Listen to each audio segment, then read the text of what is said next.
generations of international investing who reminded us that the financial world does not end where people stop speaking English. Peter, you retired in June at the ripe old age of 46, and that was 1 month before the Dow Jones Industrials hit their all-time high. Was this timing intentional, or were you just getting out while the getting was good? No, obviously I had no idea what was going to happen in Kuwait. I think the most important thing I've learned in the last 20 years is what's happened to corporate profits. It's magic that in 20 years the Dow Jones average has tripled, and the profits of the Dow Jones companies have tripled.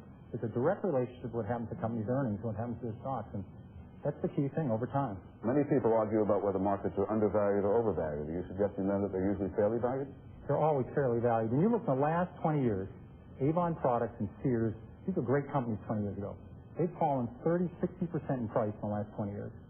And over the same period of time, Merck, Coca-Cola have had their profits go up 15-fold. And guess what? Stock's gone up 15-fold. So even if the Dow Jones today was 500, you would have been very happy to own Coca-Cola and Merck.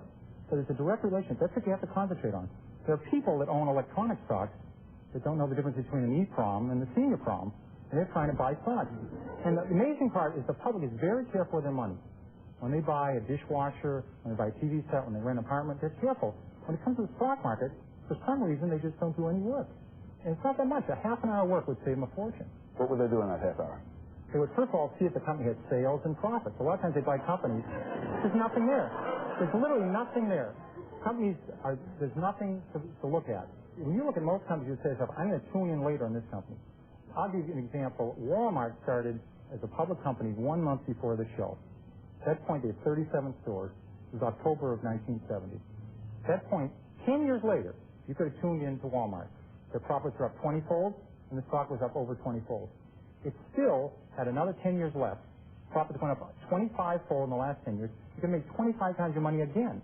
You have plenty of time. You don't have to make money. My best stocks have been the third year, the fourth year, the fifth year I own them. It's not the third week, the fourth week. People want the money very rapidly. It doesn't happen that way. You're going to be very disappointed in the stock market. Let me bring John in, because you told me last time we talked on the air that you were now holding stocks for an average of 5 years. Is that still true? Yes, Louis. We don't intend to hold them 5 years, but we find if you buy things when they're terribly unpopular and depressed, they don't suddenly come back.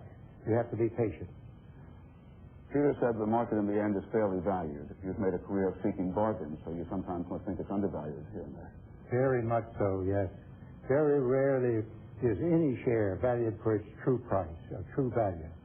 They go in a single year's time, 50% too high and 50% too low. So it really pays to judge the values of corporations by the thousands in order to be able to tell which one has the lowest price today in relation to its true value. This past weekend, I was with a group of academics. I mix with all segments of society, and they told me that nobody can analyze stocks, that it's all just a random walk and a very efficient market, and that the kind of advice that you people give and the kind of analysis you do is worthless. How do you reply to them? That's just resigning from the game. If you take the game of tennis, exactly as many losers as winners, but that's no reason to give up playing tennis. Good for you, John. Peter, you talked about the mistake of impatience. What are some of the other mistakes people make? And then let John answer that as well, but you start. Well, it's obviously not doing the homework and not looking into the company. I mean, if you don't know what they do, you have a rough start. Because the market in the last 20 years had 10 declines of 10% or more. And great companies go down. And in those declines, you have a great opportunity. I remember when the market went down in 1987, Dreyfus fell to $17 a share. They had $17 a share in cash. I mean, that was ridiculous. So you have to take an opportunity. Most people have the brain power. Almost everybody in this plan has the brain power to make money in the stock market. The question is whether you have the stomach for it and whether you're willing to do a little bit of work. Those are the key elements. It's not that hard. If anybody has looked at Dunkin' Donuts, or if they look at General Public Utilities, I looked at General Public Utilities 2 years after 3 Mile Island. It already doubled. I was able to make 4 times my money on it. The company was solid. What's your answer, John?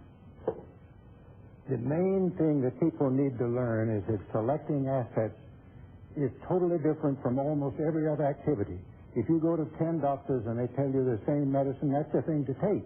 You go to 10 engineers to build a bridge, they tell you the same thing, that's the base. But you go to 10 investment advisors and they pick out the same asset, you better stay away from it. To say the same thing, in other words, the time when an asset is selling at its best bargain price is when most people are trying to sell. There's no other reason why an asset will go down to a bargain price. And if you wait until you're through the tunnel and out into the sunshine, you'll have to pay a premium price. If you even wait until you can see the light at the end of the tunnel, you are already past the best bargain days. Many people think it's foolish to be a long-term optimist because we have so many problems in this country. There's problems of debt, public and private, problems of less than perfect political leadership in either party, problems of a growing international competition. How can you buy stock? Why don't you just run for the hills? Well, the beauty of a stock is if you put $1,000 in a stock, all you can lose is 1,000. I mean, I've proven that many times. If you're right, you can make 5,000. You can make 10,000. You don't have to be right half the time. If you're right 3 times out of 10, and the times you recognize the company's doing well, you understand what they do, you add to it, and you take advantage of it. You can make a lot of money. You're talking about finding companies. Yeah, Does the overall state of the economy not affect you at all? You never can predict the economy. You can't predict the stock market. But when you look at Dunkin' Donuts, you say they're the best donut chain. You don't have to worry about Korean imports. You don't have to worry about what's happening with M1 and M3B. You just say to yourself, they're doing well. They know what to give you for dessert. That's what all gets down. What happens to the company, you don't own a lottery ticket. Time's on your side when you own a stock. You work with that company and you'll do well. What do you think, Don? We look to the future. You never think it's a dark future, but what do you say about these problems? There will be bear markets about twice every 10 years and recessions about twice every 10 or 12 years, but nobody has been able to predict them reliably. So the best thing to do is to buy when shares are thoroughly depressed, and that means when other people are selling. Is this one of those times right now? In all of my 50 years of investment counsel, I cannot recall a month in which there was such almost universal pessimism as there was last month in October. So that doesn't prove that we can't get still more pessimistic, but if you're already the most pessimistic in 50 years, you must be somewhere near the bottom. At the start of the past decade, you electrified our audience by predicting that we could get to around 3,000 in the next decade. They laughed when you sat down to play, but it turned out to be almost precisely right. Carter has now stolen a march on you. He's predicted 10,000 in 20 years, but what do you see in 10 and 20 years? I think the next 20 years will be just as marvelous as the past 20. In the past 20 years, the standard of living has gone up 60%. The earnings have gone up threefold. The dividends have gone up threefold. The gross national product has gone up fivefold. And I would think our studies indicate that that would be what we expect for the future, including share prices. The share prices have normally doubled in America about every 10 years. So 20 years out, they should be 4 times as high. People say to me, John, now you're approaching middle age yourself, so when you get there, you'll have to answer this question personally. People say to me, gee, I'm 62 years old. I can't afford to buy stocks. I need income. What do you say to those people? They would come out much better if they would buy a well-managed common stock fund and then just tell the fund to send them what income they need to spend. Almost every mutual fund will send you whatever you request per year, per quarter, a month. So it's a standard system, and if you trace it back, investing that way will give you the income you want plus capital gains. Peter, do you believe that stocks will continue to outperform other investments? Absolutely. Particular stocks. You have to be very careful. That's the key point. Some stocks, in the next 20 years, a lot of money is going to be made, a lot of money is going to be lost. I think the people that gamble and they buy options, what a tragedy if you're right on a company. You have a 3-month option on it or a 6-month option. Time's on your side. If you own the right companies and you follow them, some people are playing, it's like playing poker without looking at your cards. They're playing bridge without looking at your cards. They own companies and they don't look at it. They call the broker twice a day to get the price of the stock. That doesn't count. You have to do a little bit of work. You have to be out to the malls, maybe a half an hour a month looking at why do you own this company. The reason is this sucker's going to go up. That's not a very good reason. You said earlier that you like companies to have earnings. You realize that many brokers will think that's needlessly picky. Well, when I look over the last 20 years, I think more of the turnaround at Chrysler, the turnaround of Ford, the turnaround of Boeing. You have to say to yourself, does this company have a reasonable chance of turning around? Do they have good products? And are they going to be solvent? it'd be really sad to own a company when they're doing badly. Because I used to follow the textile industry. They had a great expression.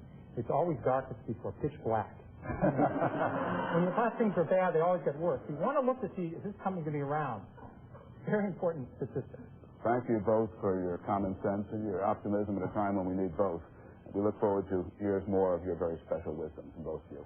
One thing we've often been asked is why we didn't do a one-hour special filled with tape highlights. A special hour featuring some of the most memorable moments of the first 20 years of Wall Street Week with Louis Rukeyser. When you begin to look at the world of the 1990s, I think the United States comes down a notch or two. Should we abolish the Federal Reserve Board? Yes. What would you replace it with? A computer. Well, what is your attitude toward money? That it's a very nice thing to have. How can we become more competitive in America? By a return to excellence. On most PBS stations, Monday